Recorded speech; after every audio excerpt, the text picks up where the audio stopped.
Now, 22 Ghanaians have been deported from Saudi Arabia with harrowing tales of assault and sexual abuse. A statement released by the Ghana Immigration Service said the deportees, including one male, arrived within the past week. The Ghanaians, aged between 21 and 38, worked in Saudi Arabia as house helps. Faced with high unemployment, several African migrants traveled to Saudi Arabia with the promise of good pay, but they are often subjected to deprivation.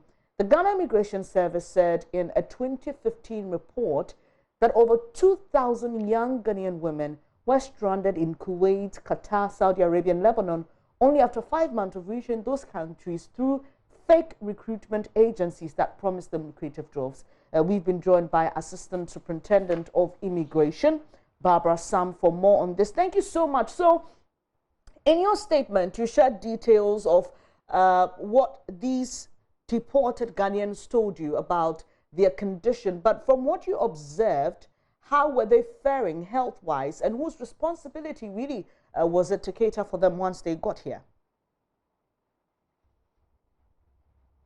Hello, Superintendent? Yes. Brandon, can you hear me? Yes, I can. Can you hear me? Yes, I can. I hope you got my question. Yes, I did. So yes, when they arrived, they all arrived in good conditions, except for one who was complaining of stomach ache. And usually what happens is that when they arrive in the country, they go through port health for screening in case any of them is coming with any infectious disease. They will be able to quarantine the person. But with their case, none of them came with any form of disease. Can I just find out from you briefly? I understand that you receive a lot of such cases. Why did the service find it necessary to release a statement on this particular issue? Okay, within a week, I think within 4 days, we had received this number of people from Saudi Arabia. And then the most important reason for coming out was that the ladies themselves were even willing to talk to us, and they went to the extent, if you read the release sent to you, the ladies themselves were advising other young ladies from traveling to the Gulf states, so which is why we came out with this release. We know that in 2017, government placed a ban on the recruitment of domestic workers to be sent to the Gulf states. And we understand that that ban is still in force. For you as immigration officials, what do you look out for when Ghanaians are traveling to Saudi Arabia, Kuwait, Qatar, or any part of the Gulf states, just to help in ensuring that those who may be using the back door are actually found out? Okay, so what immigration is doing currently is that we are enforcing the government ban on ladies that travel to the Gulf states. And then if you are traveling there and you are traveling to do direct to home, which is going to work as domestic help, that is washing, cleaning, cooking, etc., we don't allow you go. And then we have also intensified screening at our various entry points to prevent them from traveling. I know that as part of your work, you do preventive work. Do you sometimes do operations to clamp down on the activities of these illegal recruitment agencies?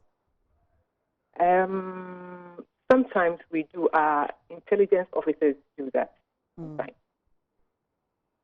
And in your statement, in wrapping up this conversation, ma'am, you sent out some advice to Ghanaians who may be enticed by juicy offers. I'd like to give you the opportunity again to reiterate that advice.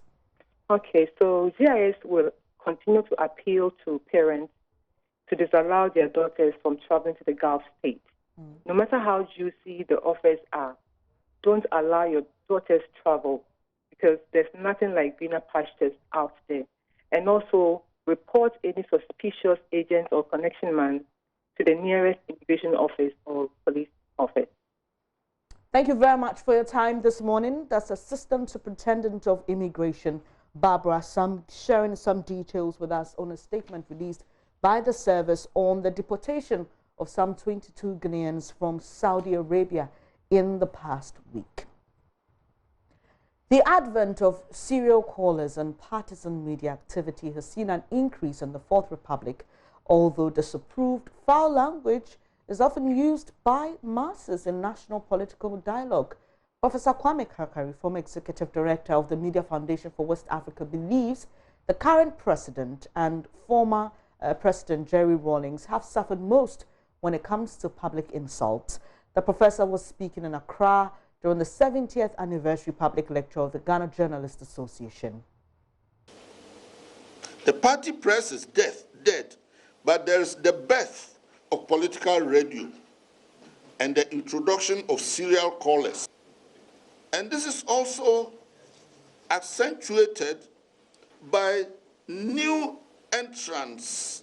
Well, I don't think they are very new, but political investors in media entering into the new media we have, that is radio and television, and therefore using these media to do propaganda or to do so-called, if you want to give it a more respectable name, political communication, which is still dominated by personality attacks, insults, and so on and so forth. And in my estimation, the two people who have fallen victim to this kind of thing most profoundly and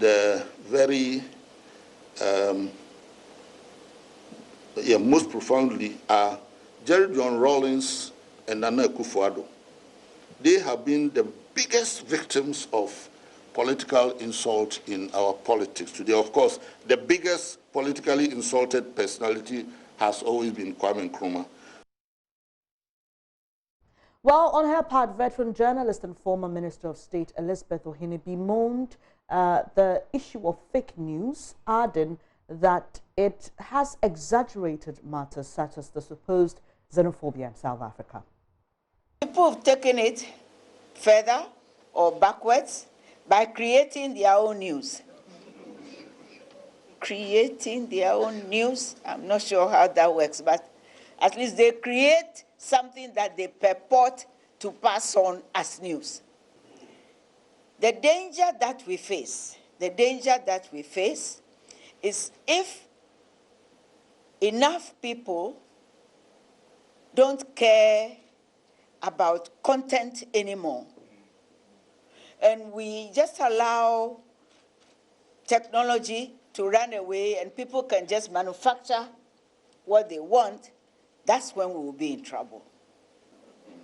Yeah. Look at all the things you are watching allegedly happening in South Africa. Much of it is untrue.